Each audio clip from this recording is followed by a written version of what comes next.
What's up, everyone? It's Matt with Tread Lightly, and we're out here in Utah today, and we're doing another project for Can-Am, and I'm going to toss it over to my friend Matt from the Forest Service, and he's going to talk a little bit about the work we did today.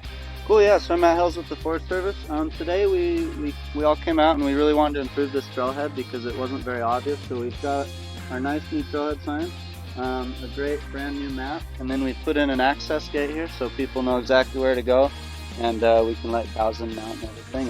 And none of this was here before, so it's a great improvement for folks on motorcycles or bikes or horses to go access the Stansbury Front Trail. It's a really popular trail out here in the Stansbury Mountains. So beautiful project, and we're happy to have Can-Am and Tread Lightly come out and help us today. We tread lightly.